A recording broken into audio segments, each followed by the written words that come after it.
Hey everybody, Happy New Year, and welcome to a new episode of Risk On, Risk Off. In case you don't know me, my name is Brian Hunt, and this is my show. And very excited to start off the new year with a very special speaker. As many of you know, I'm a CPA, and I focus a lot on construction and real estate. And as a result, I went early February to Vegas to a conference put on by the AICPA, which a bunch of crazy, rowdy CPAs in Vegas at one time, talking about construction and real estate. And, during the course of those 3 days, we had various speakers talking about various topics. And I happened to find this one topic kind of interesting. This gentleman was a keynote speaker.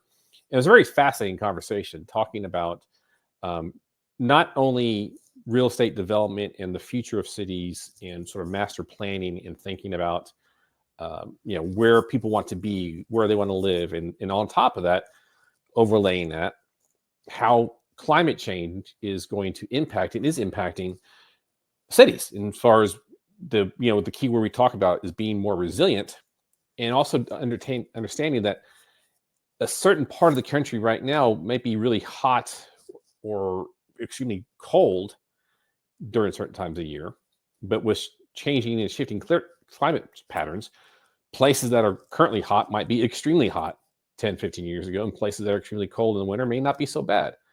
And as a result, areas that maybe thought as being on, not necessarily want a place to want to be, is going to be more attractive. And some places that you're living right now might be almost and very hostile for people, especially if you have any health conditions. So I was very grateful for the chance to come up and talk to this gentleman, and he was very kind to join the show. So it is with a great honor I introduce to you Mr. Greg Lindsay. Greg, welcome to the show. Thanks, Brian. Thanks for having me. Great. I'm glad you were impressed by my talk then. I'm glad we can continue it here. So yeah. No, absolutely. No, because if people know who follow my show, it's a heavy focus on construction real estate, but we also go into the macro level issues that are out there.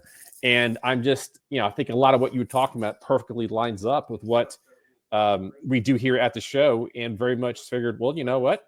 Probably a good opportunity to come get at you here and sort of spread the gospel of futurism in real estate development. So. Well, happy to help. Where should we start? Okay, well, let's talk a little about your background, Greg. So tell me about, and here's a question I like to sort of pose and ask people. If I was to sit and ask a question, you're about my age. We're playing a modified game of where in the world is Carmen Sandiego? Where in the world is Greg Lindsay today right now? Well, I'm coming to you live here from Montreal, Quebec, snowy Montreal, Quebec, like most of North America. But here, this is the standard snowy Montreal. I immigrated here in 2019 after living in New York for 20 years to the day. And then I originally grew up in Bourbonnais, Illinois, South Chicago. I went to school at Illinois Urbana-Champaign. So Midwesterner, going back up the Great Lakes watersheds to my familial roots, you could say. Fantastic. So Greg, we were talking about this earlier. So here in Texas, Dallas, we're expected to get snow starting Wednesday night. It might get about 10 inches, and everything's going to go to hell here. But 10 inches is like nothing for you guys. That's like a walk in the park, right? Yeah, totally. And the difference between Quebec and Texas is that we have Hydro-Quebec. You drop the H. It's our utility here that's powered by all this incredible hydro resources.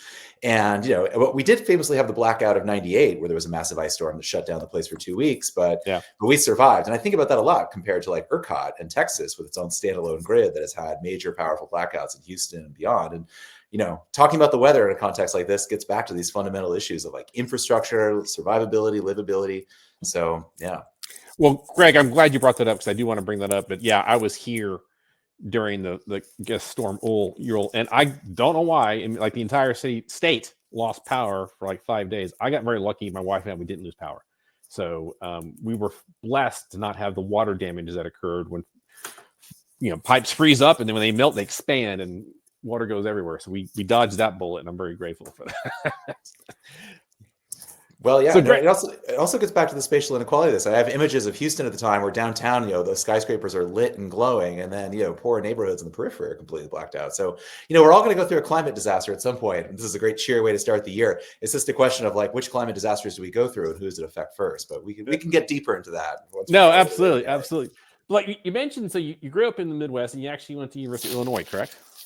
Yes, I was there in the 90s, particularly. If I learned to code, which is of course a skill we no longer need now that generative AI is catching up to this. But if I learned to code, I was there with my contemporaries, were all the people who founded all those early internet startups, PayPal and YouTube, and Mark Andreessen did the web browsers and all that sort of stuff. So, but Oh, wow. I escaped to New York to go become a journalist. So, So, I obviously didn't see the future well enough.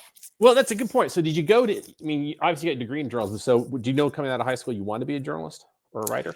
Yeah, I think I always knew I wanted to be a writer. I think I had that same romantic notion that a lot of young people did. And the reason I'm on the show today is I moved to New York, became a journalist, did a number of jobs, covered technology.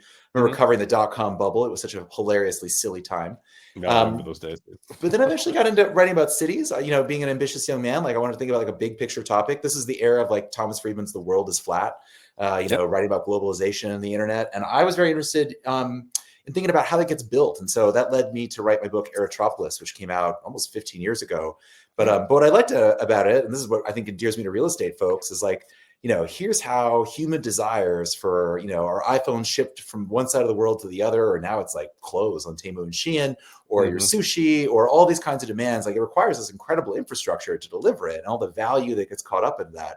And so, yeah, that was my real introduction into thinking about like how the world really works, and like went to FedEx and UPS and I actually saw iPhones coming off the line in China. I had to keep it secret for years. And yeah, that was really my sort of like baptism into thinking a lot about these issues systemically. And so since then I've written a lot about autonomous mobility at NYU and other places. And I just had a big report came out. So I'm here to promote my report for Cornell Tech on thinking about augmented reality for cities. And if you remember Pokemon Go, remember in 2016, everyone's kids are playing Pokemon Go. Well, someday that'll come back. And someday, we're going to see big tech companies, Meta and Google and Apple and others are all putting out hardware again, trying to figure out like, what if we just put the internet on top of everything and then sucked all the value out of that? What if everything was e-commerce or other sorts of business models? Yeah. So yeah, that's my long way here. So Greg, actually, I'm glad you brought that up because to incorporate something that helps, and specifically I'm here in Dallas. And so your book, Aerotropolis, if you just maybe people haven't known about, what would you say a quick 5-minute elevator speech? What was that book about? That book was really about, it was about two things. It was about, number one, it was about really again, the huge systems that underlie everyday life, like the giant air hubs and the giant, the road warrior business traveler that underpins a lot of American business. It was trying to basically look at how air travel really started globalization and really started like the way we live next, the way we live now, frankly, to some extent.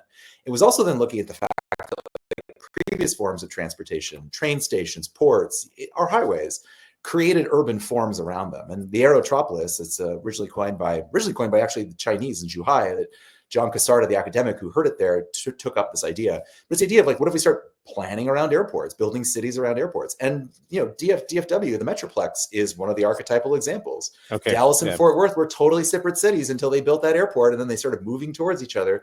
You have Las Colinas, you have other sorts of districts. So yeah. All right, Greg. So I'm impressed. You actually know about Dallas, Fort Worth, and Las Colinas in the two separate cities. I'm impressed.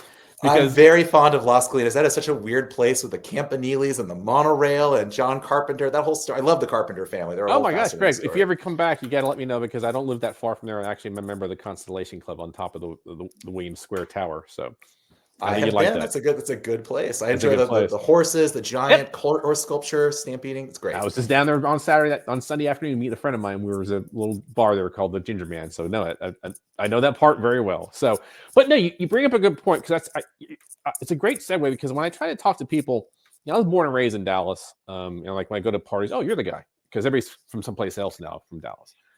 And when I was there, I mean, Dallas, it was the Cowboys, and it was a place for business, but not necessarily, I would say, much other than that. I mean, it was a kind of downtown was quiet. No one was there on the weekends or nights. And you had the Cowboys. But then as I try to explain to people, I think one of the greatest motivating factors, impetus, or whatever that caused Dallas to be what they're projecting now to be the third largest metropolitan area by 2030 is the airport. Because the airport totally changed in the sense they came in, it basically had created their own airport at a dream airport. Started off, I think, with 4 terminals right off the bat, situated between Dallas and Fort Worth. And to your point, with Dallas being in the middle of the country, and I tell people, like, you talk about business wars, you can be in Dallas, you can cover most areas within 2 to 3 hours on a plane. So since you know about Dallas, I'd love for you to sort of expand upon that concept of Dallas and how the airport in your mind may have helped become Dallas what it is today. Oh, totally. I mean, obviously, there's greater context of Dallas, the energy industry and other things too. But yeah, I mean, Dallas is the largest metropolitan area in the United States. Is near no large body of water. I mean, I think it's surpassed Atlanta, which is similar. Atlanta, by the way, in that case, the original name was Terminal. It was a railroad junction. So there you go. In the case of Dallas, it's the airport. But yeah, I mean, at the time I talked to like ExxonMobil had its headquarters there for a long time. The God Pod, just the top executive suite, was located there purely so they could fly. Las Colinas advertises its Fortune 500 companies that are there. I think Kimberly-Clark is there. Obviously Toyota moved its North American headquarters out to Plano. So yeah, you see a lot of corporate headquarters for exactly this reason. It's hyper mobility to get in and out. And the chapter of my book, which is about Dallas, as a fascinating section, went back and read it, where like I was writing about early forms of remote work and completely remote companies, which in 2007, 8, 9 was this weird exotic tech thing. And like now we're living it here, where you see companies that only come together for offsites. So they're flying into DFW and other locations and doing this. So yeah, supercharged the whole area and really made Dallas truly a national city, not just in Texas or the South, and truly an international city. And now, you can fly nonstop to Australia because of American Airlines and the Qantas tie-up. Yeah. So those are all, absolutely critical things that allowed it to really punch above its weight corporate-wise. And Dallas, I mean, the Metroplex is just endlessly fascinating in this regard, because you also have a lot of these examples of walkable urbanism, even in suburban pockets. I mean, the last time I was back in Dallas, I went and saw the Star, which is the, the whole Dallas Cowboys training facility. Obviously Legacy Town Center, like the archetypal kind of like walkable urbanists on the edge of the periphery. And then you have places like, Las Colinas, which is sort of weirdly ahead of its time, is out there. And yeah, there's other examples too. There was a paper that I wrote about where like, one of the only communities of like millennials living like a young lifestyle is like 30 miles outside of the periphery. It must be out in like Frisco or McKinney or somewhere. And like, so, you see this sort of future, this post-pandemic future of American urbanism is happening, where like millennials, like they want to be in a place where they can walk around and have a drink and feel like their younger selves, but they also want to raise their kids in a suburb. And Dallas is where you have it all. And hence it goes on and on.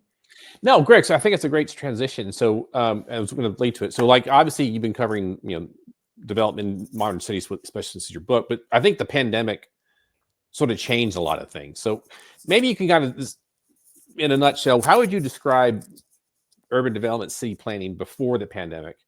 And how would you maybe sort of talk about what you're seeing or the trends now after the pandemic? Well, yeah, I mean, the pandemic changed everything, and it did and it didn't. It is interesting to see now that we have a little bit more distance on it. I mean, obviously, like the big picture is that, you saw this huge turbocharging of Americans who had always moved out of coastal metros like New York and San Francisco and Chicago, if we count the third coast, to the American Sunbelt. And the thing about the pandemic, by the way, that was so pronounced is because borders were closed during it, is that they weren't being replenished by international arrivals. Like there's like this whole pathway where like, you arrive here, perhaps as an immigrant, you live in those cities, and then your children move to Dallas or Atlanta or Phoenix. And instead, everyone just moved there. And so that was number one. Number two, like a lot of the move for housing affordability, the whole instant switch to remote work by necessity meant suddenly you no longer had to think about these commute times. And so therefore people were buying as much outdoor space as they could, particularly when we all thought we were going to perhaps live inside forever. I mean, I bought a way too big house during that period. I remember the craziness I felt.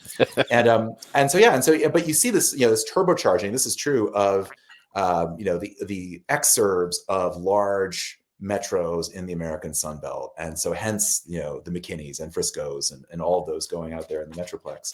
And so, but it's interesting because this countervailing force, the centripetal and centrifugal forces, is that, people have also, like, they do want walkability and they are willing to make trade-offs to this. NAR has ongoing survey data on this, and people at least say they want those things.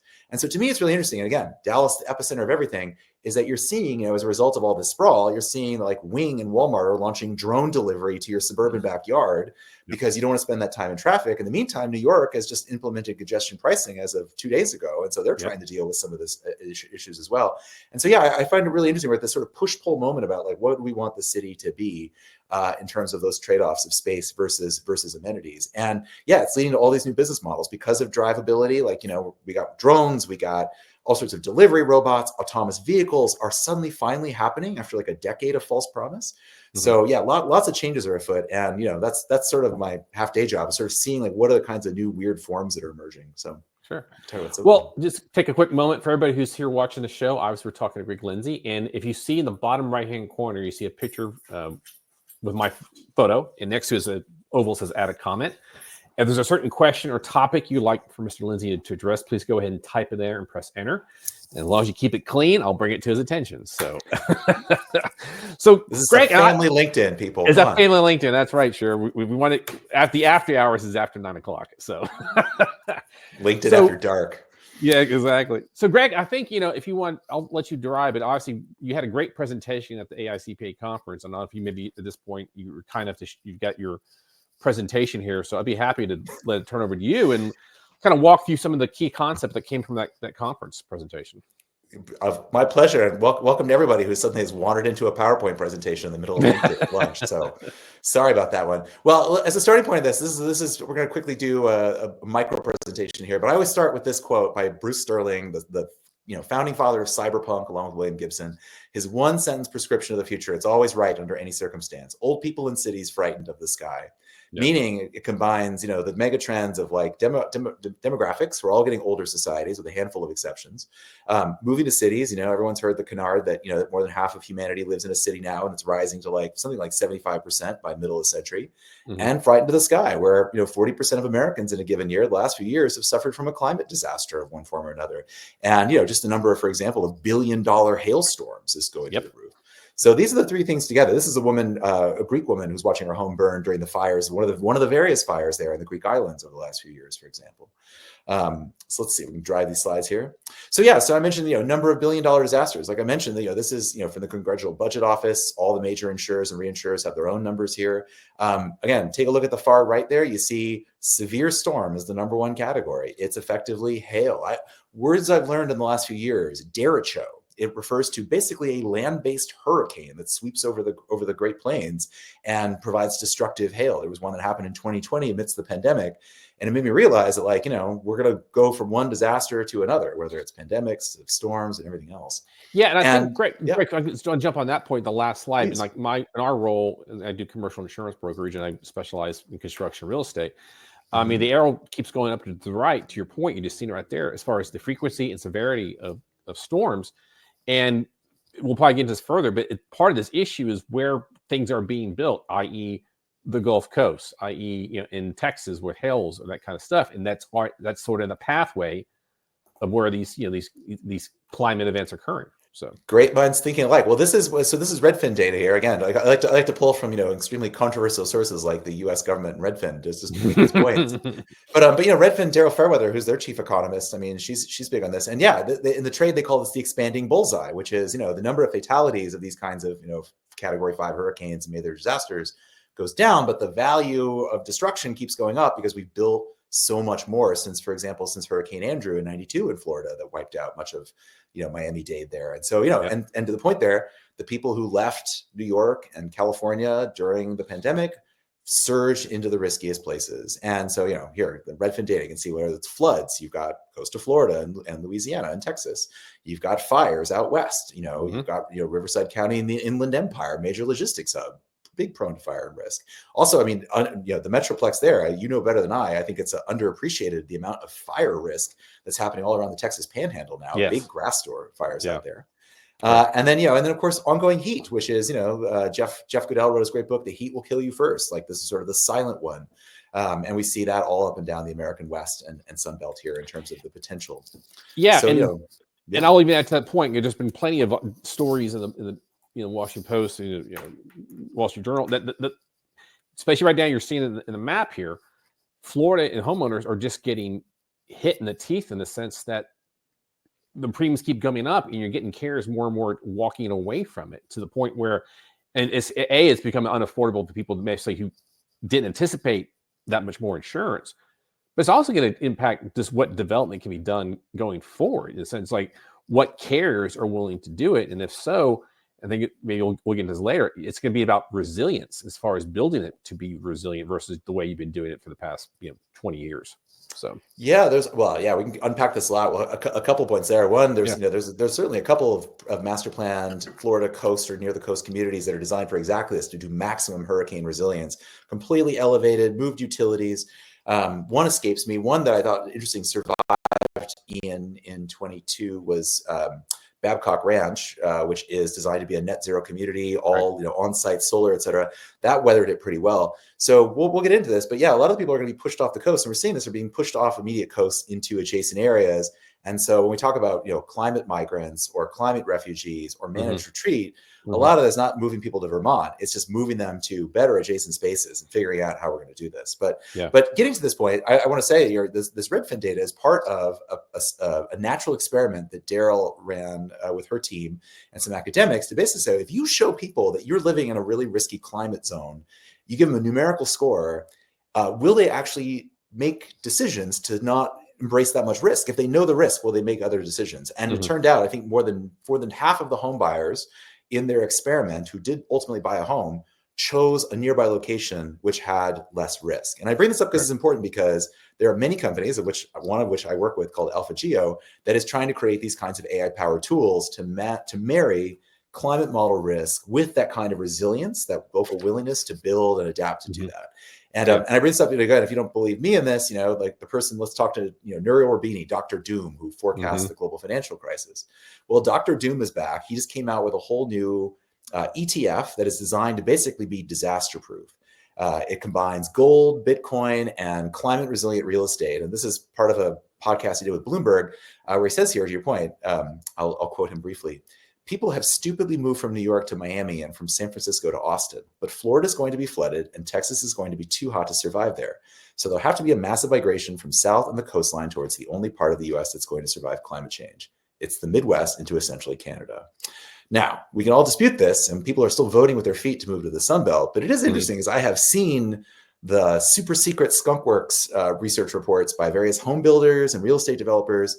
And they ask themselves, like, what happens when this eventually comes? If people start moving the opposite way, should we be investing there first? And, I think this is like the $1 trillion question in American real estate, which is, what if those values in Florida stop always going up and actually stall and reverse? And, would you get out? And I think, Greg, you touched on something very prescient, because especially I do insurance, but also it's hard times that people can think about the worst case scenario. But also, a CPA, I got my background in finance, master's in finance, and also I'm big into investments in the long-term planning. And people in this country historically are horrible as far as not thinking about their investment or their retirement, because that's so far down the way, they don't think about making small investments. So to your point here, and my wife and I we're closer to retirement than I am starting my first job out of college.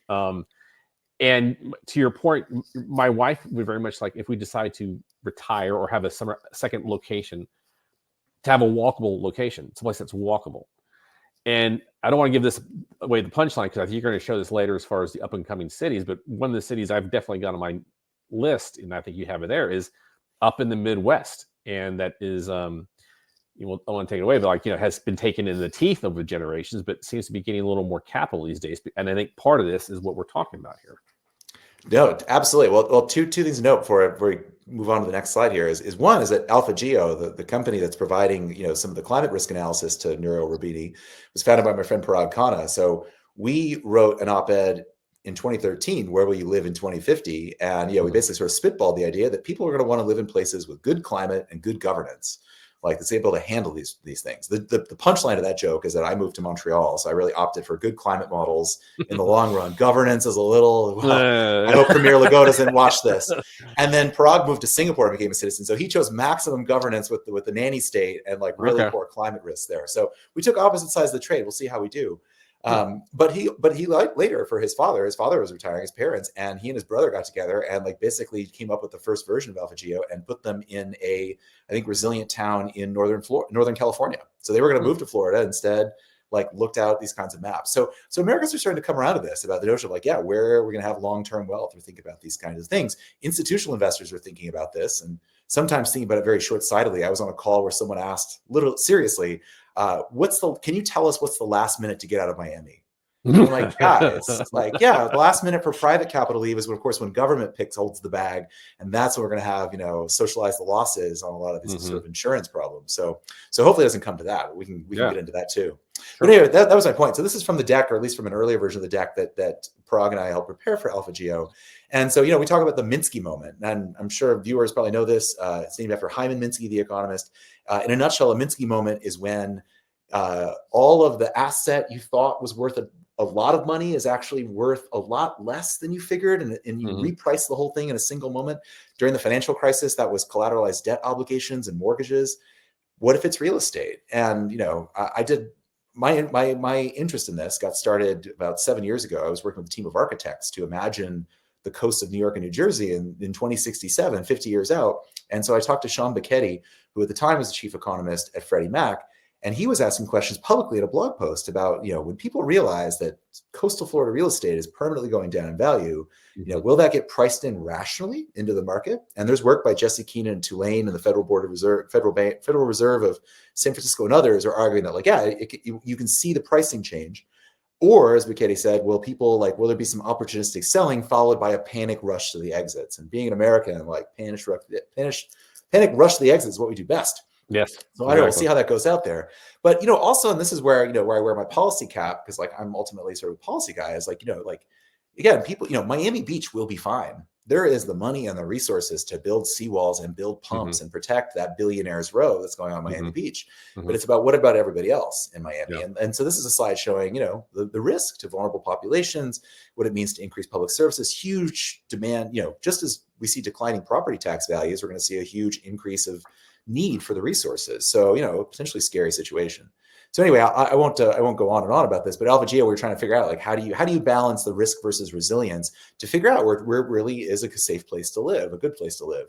And so, you know, right now the AlphaGeo team is looking, for example, at all the companies that have benefited from the IRA and from other Biden administration policies, and is actually arguing that, like, yeah, you can, if you follow the site selection where they're building out all this new infrastructure and factories, they will outperform those in the Sun Belt, what they're calling the industrial renaissance track. We'll see how this plays out over time. It's currently, you know, a leading indicator, and it seems to be working here, but we'll see. But also, this is the slide I think you wanted to see here. I showed where, you know, based on our analysis of Southern Florida, where I should note, by the way, we talk about where people are moving. Miami-Dade is already showing net loss of population. People are not stupid. They're being priced out or risked out and are moving there. But we, you know, according to our analysis, we think insurance rates should actually be higher for South Florida. I probably would agree with you on that one. Yeah, I mean, yeah, they're up like 125%. You know, we see the insurers dropping coverage. We would argue that, like, yeah, that the Citizens Property Insurance Corporation, the insurer of last resort, you know, needs to raise the price of that resort. So we have that, and then finally, when it comes to Florida, we did this for the Wall Street Journal, asking, well, so where should people live in Florida? And the answer was move inland, move to, you know, I mean, Orlando would be the largest area, but Ocala there, which is, I think, is most famous for John Travolta's, where he keeps his jumbo jets. So, you know, kind of, but that's the development frontier, I guess, is my point for Florida. It's no longer about the coast. Well, it's funny. I actually have a client that's in that Ocala, and I was there earlier in the year, so now I know exactly what you're talking about. So yeah.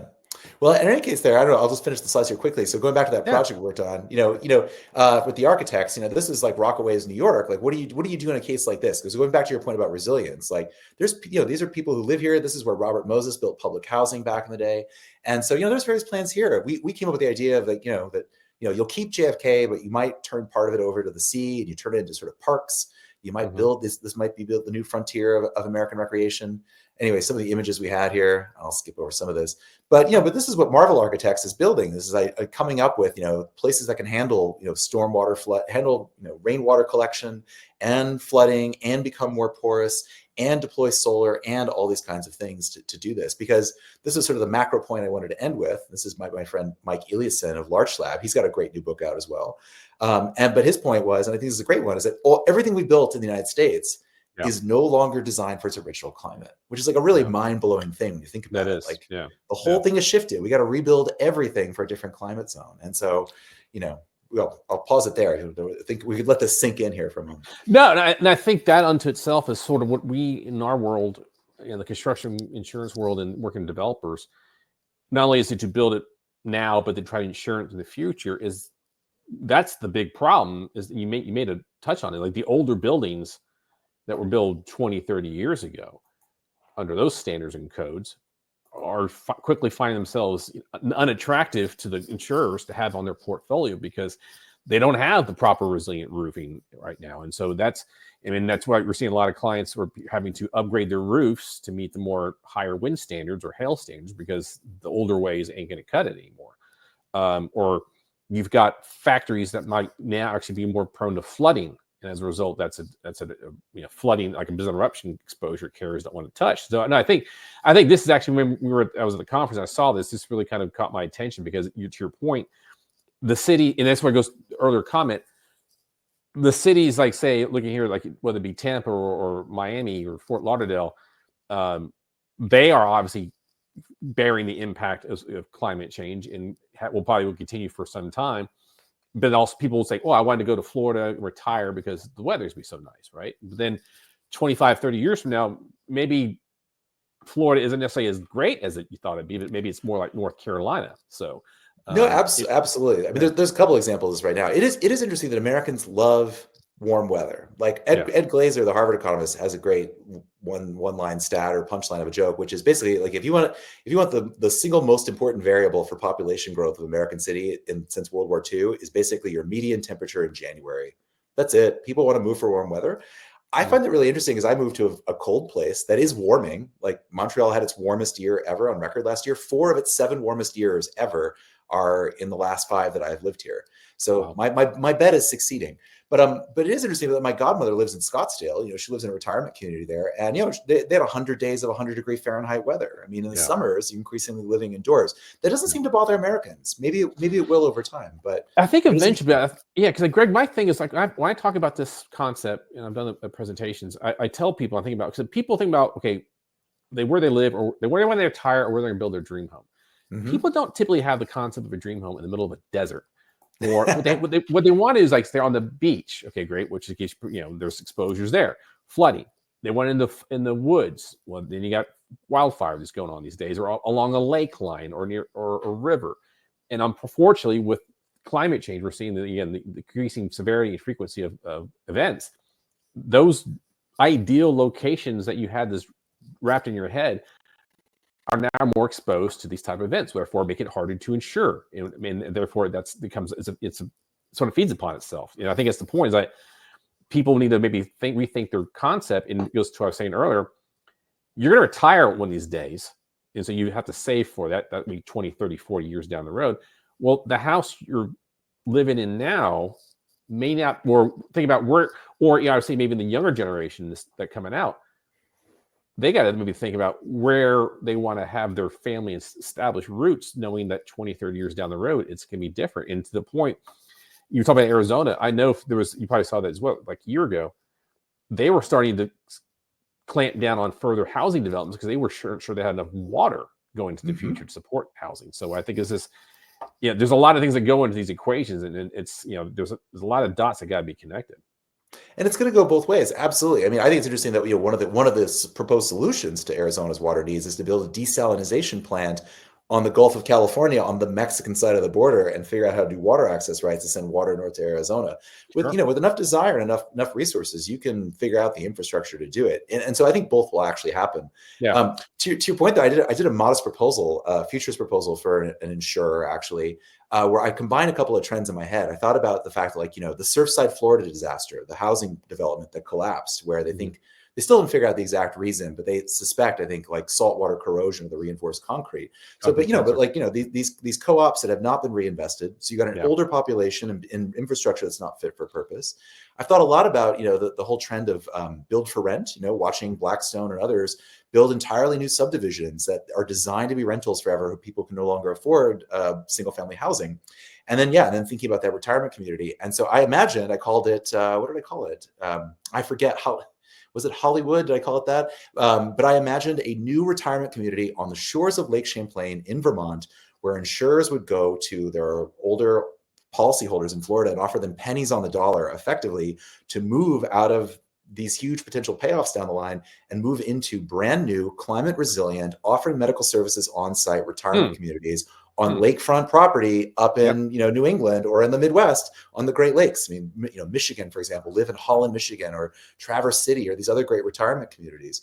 Could we see this lever of looking at institutional investors basically realize like there's this huge silver tsunami, and perhaps we should be designing new communities from scratch for them. So, there's my idea for everybody watching. Well, you kind of touched on something, and I'll take a pause here, guys. Again, this is Brian Hunt. This is my show, Risk On, Risk Off. We had the pleasure of having Greg Lindsay on our show. If there are certain questions you'd like to bring to Mr. Lindsay's attention, please look at the bottom right-hand corner. You'll see my photo in a circle. Next to it says add a comment. Type in your note, press enter. As long as you keep it clean, I'll bring it to Mr. Lindsay's attention. So please send your questions. Don't be shy. But no, so that kind of ties into a little bit I wanted to talk to you about, because I don't know if you have the graph here, because during their presentation at AICPA, you had two graphs which are really like, one was like, okay, what are the hot markets now? I mean, those are the ones we kind of know about. It was like you have to get Dallas, Atlanta, Tampa, the usual suspects. But then you have the next one, which I was really fascinated in, because it went juxtaposed the one city I was thinking about, sort of the up and comers, the next ones. And I remember specifically one of you had, it was Detroit. Talk about what are some of the factors you're seeing as far as these, I think we kind of touched here, these factors that are driving these sort of up and coming cities. Yeah, let me see. I just scroll through it. Just scroll through 100 slides here. Let me see if I can bring something back up here. Yeah, I mean, here your example, if you can see again, is Yep, I'll this pull is it up. great. Here's some data here. Just make sure. Okay, great. So yeah, you can see here. I mean, this is generally showing your sort of population outflows, inflows. So like I mentioned earlier, like you look at Florida, you can see people are actually leaving Miami-Dade, but they're still flowing into the rest of the state. So so this is your traditional narrative, like Chicago, Detroit, and other places are leaving there. But yeah, I think part of what we're seeing is like you might be thinking of this too, is like there's been declines in traffic, there's been increases in livability there. I don't think I have a complete list of winners and losers in this particular slide deck, but let's leave it here for a second here. But I mean, one of the things that we showed with Climate Alpha is like, when we did a piece on Zoom towns becoming boom towns of the future, for example, on this chart, the ones that we played out where we were looking at, the left coast of Michigan, I think Muskegon there, which is, a relatively sleepy town. We looked at Portland, Oregon, which has actually had inflow there as our best big city. But then we were looking at places like, the county just north of Nashville, huge inflow, but looking at like housing, more affordable housing, but also good climate resilience in southern Kentucky. We were looking at some of the counties there in Virginia that were close to Norfolk, but that were not subject to flooding that they were there. So there was tremendous amounts of opportunities here. And then of course, Detroit itself is actually, I don't know here, but Detroit City proper has had its first population gain, I think, since the 1950s. Correct. So, so there's a lot of opportunities just lying around here. If you have enough patient capital, it doesn't need these returns in the meantime out of Florida to basically invest in like where these future destination communities are. And so, yeah, so this is some of the stuff we're thinking about is like, we're trying to convince patient capital to be really patient and think about, not just de-risking their portfolios, but like, where do you want to build tomorrow's communities in favor of this? And I think you made a point earlier. I see a lot of discussion about, just as, the British and Malaysia and other places with summer and hill towns, there's a lot of discussion about whether residents of Atlanta and others will basically move to more Appalachian towns with better climates. The flip side of this, of course, is Asheville, which was supposed to be a climate refuge. And now we're looking at the fact that like FEMA doesn't want anyone to build on the river in Asheville anymore because of the flooding. So it's a very tricky situation. No, absolutely. And I think it's the issue as we talk about as far as, it's the underlying thing with construction real estate is so at some point you're going to build it and you want to be there for 20, 30 years, hopefully, or beyond that.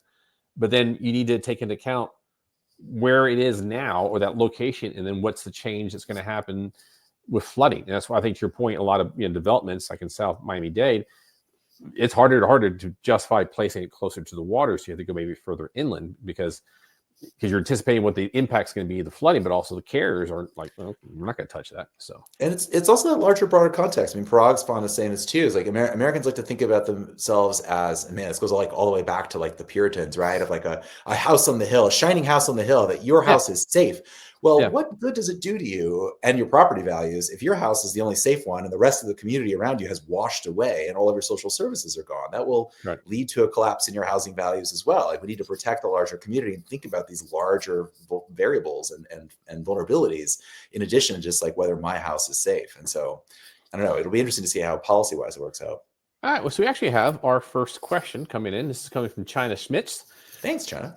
I am a Texas real estate broker and have sent several referrals to co-agents in Oklahoma. I have been in RE for 24 years, and Oklahoma being on buyer's radar is a new experience for my business, getting my OKRE license. So I'm glad, China, thank you so much. I appreciate that, because here's my point, Greg, and I'll bring this up. I've been going to Oklahoma. Well, actually, long story ago, my parents used to live there. One of my brothers was born there. And, but for the past, call it 8 years, I've been going to Oklahoma on a pretty regular basis in Tulsa. And the reason is because it was a referral, picked up a client. But I go to Oklahoma, and I've been saying this for years to people. It reminds me a lot of Fort Worth. Like I say, Oklahoma City. It reminds me of Fort Worth like 20 years ago when the Bass family decided to start really investment in revitalizing the downtown. Because Oklahoma City has really got to the point where, take old buildings, turn them into hotels, taking warehouses and turn them into, food markets. And then the question is here, he's following up, do you see growth here? Thank you, China, for the question. And I've been telling people, I see the energy in the environment, the revitalization of the downtown area of Oklahoma City.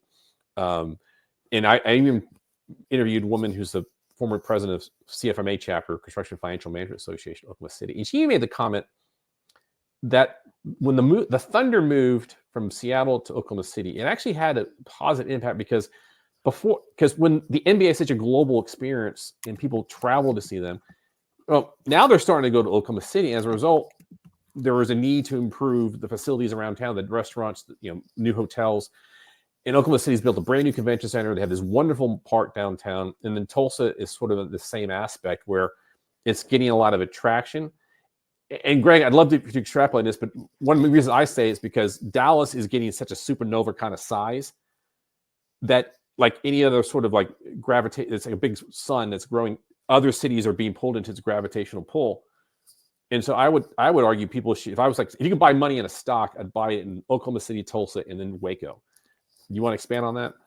Yeah, I've been to Oklahoma exactly once, and as it happens, I was there in October. Tulsa Remote, which is the Kaiser family program to attract remote workers, was having a remote work conference there. So that was my first time. I enjoyed Tulsa. I spent time in Greenwood, which of course the famous historic district that was the site of the massacre, and downtown, the Gathering Place, incredible investment in public parks. I mean, Memphis just opened its own redesigned park there. I forget their riverfront park, and so seeing these great investments in the public realm, I thought were great. But yeah, I think Tulsa is a really interesting case with what they've done with Tulsa Remote of over 3,000 people voluntarily moving there while working jobs in other states. To me, Tulsa is a young Austin. Truer than you know, because actually Austin, despite all the towers going up there, Austin has also some of the highest rates of remote work in the country. I was just looking at actually a study of this. So so Tulsa could totally be this revitalized place with a lot of people who are leveraging the lifestyle, the cost of living, and the amenities that are going in there, while leveraging higher salaries from outside the state. So yeah, I was impressed with Tulsa. I thought it had great bones and huge opportunities for growth. Yeah, and Greg, I'm going to be in Waco tomorrow. CFMA has some on the board and they have a presentation. And we're talking about development in Waco because I've been explaining. You think about a map. You have Dallas and you've got Austin, two largest, fast-growing cities. And Dallas has been going so far sprawling north that they're finally starting to go south, like Waxahachie. And then Austin has been growing north, and I went to college in southwestern Georgetown, and it's starting to go north so that you could be a company doing, say, logistics or whatever your company is, and you're covering two of the largest cities with an hour and a half drive each way. And down in Waco, they've done amazing, like with the Gaineses, they've been doing a lot of redevelopment of the downtown along the Brazos River. Waco, the Baylor University has been growing. They actually moved their arena across the highway to downtown, so that's where the basketball teams play. Because again, I think it's sort of being sucked into the gravitational pull of Dallas, and people are even here saying, "Well, it's too expensive to live here, or I can't get the land I want." That's why, these other areas are popping up, and it's just, for me, it's just been kind of fascinating to see it happen. Yeah, no, I mean, totally. I would say, was it New Braunfels outside San Antonio? I've been following some of the really interesting exurban communities that are there. I will say, let's coin a phrase here. Instead of the Texas Triangle, what if we start referring to the Tex Oak Hourglass? I like that. Here. We go up to Oklahoma City and Tulsa, and you get this hourglass with the Metroplex at the middle of it. I think it has a good ring to it. I think that's a very good ring to it. I think you're onto something there, and I can tell you, it's I don't. Oklahoma City's they've got a lot of things in the hopper. And even they're getting with the Olympics. I don't know if you know this, but with the Olympics, and they kind of a lot of cities, there's we're not doing this. We can't make satellite events.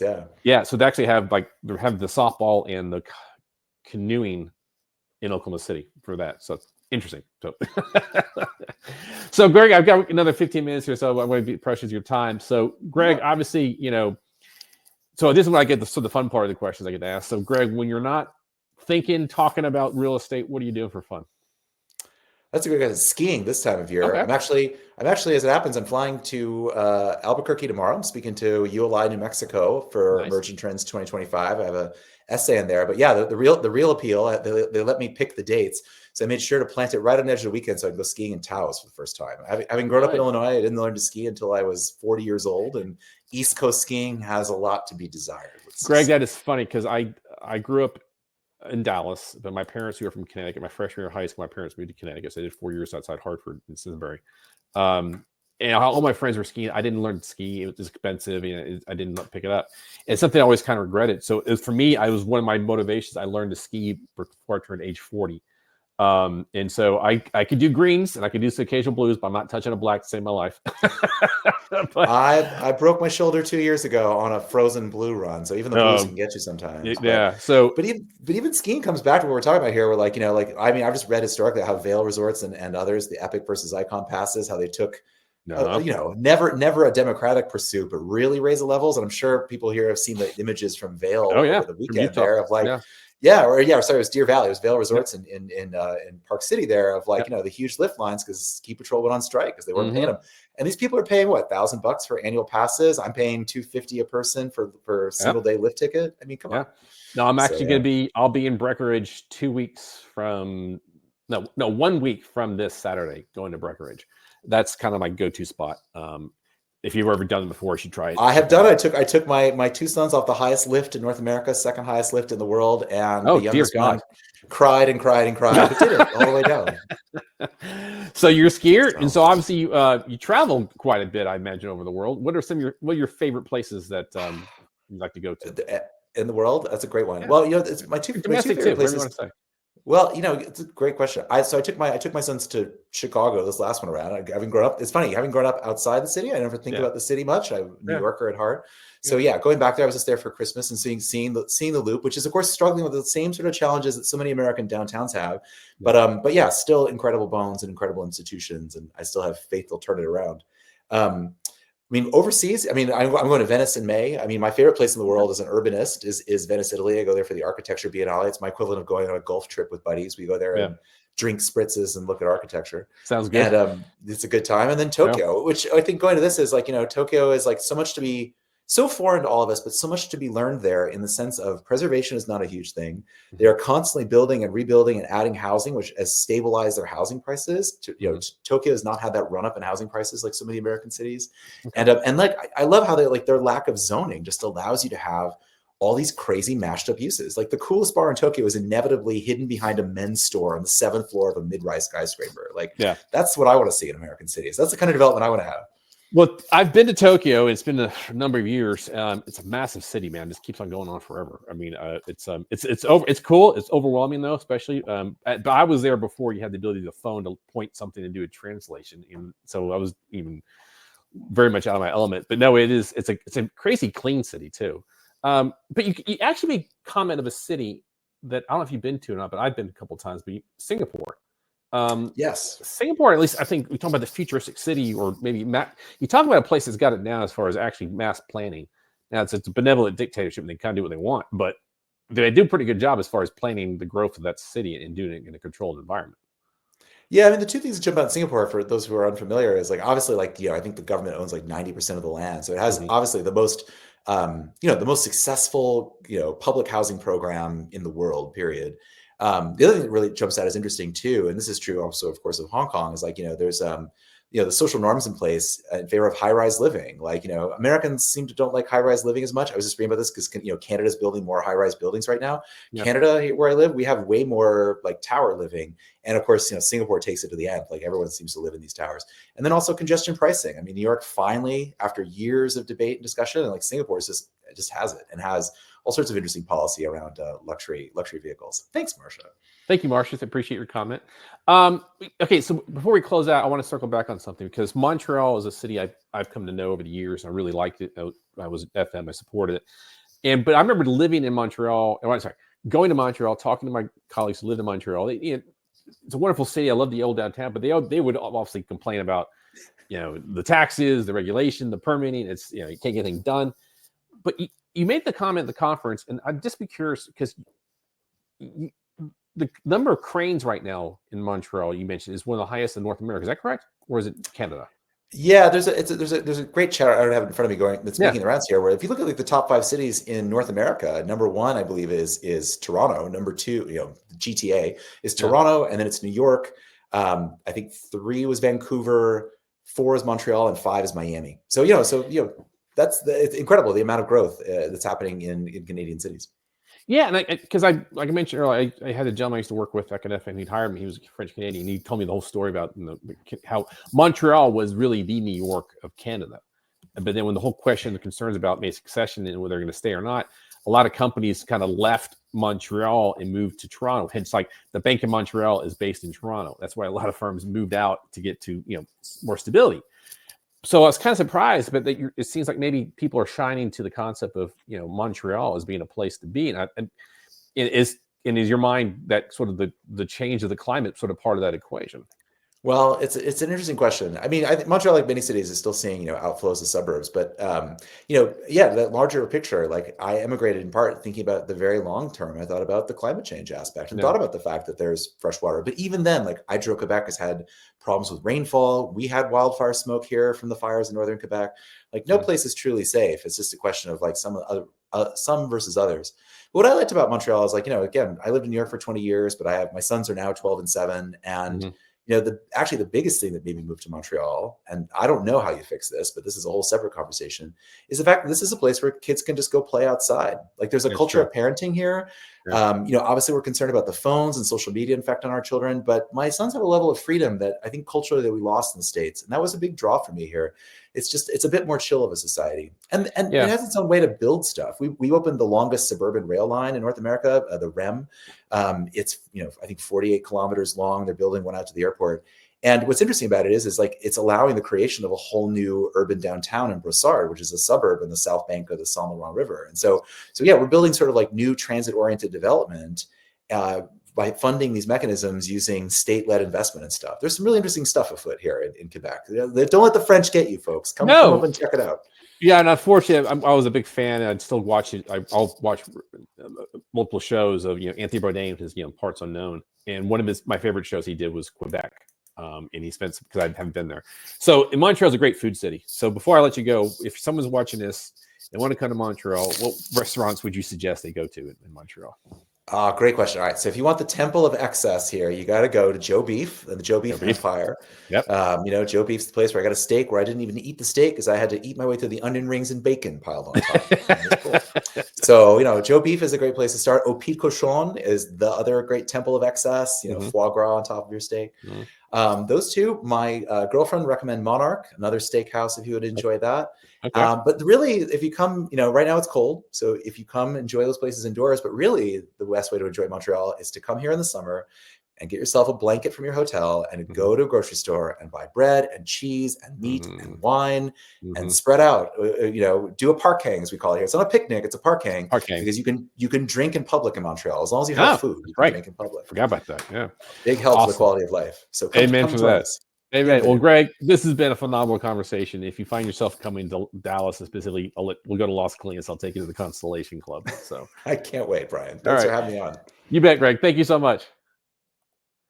Well, it's been a great conversation to start the new season for Risk On, Risk Off. Like I said, I had the pleasure of hearing Greg talk at the conference. I knew he'd be a great guest, and I'm very grateful for him joining us.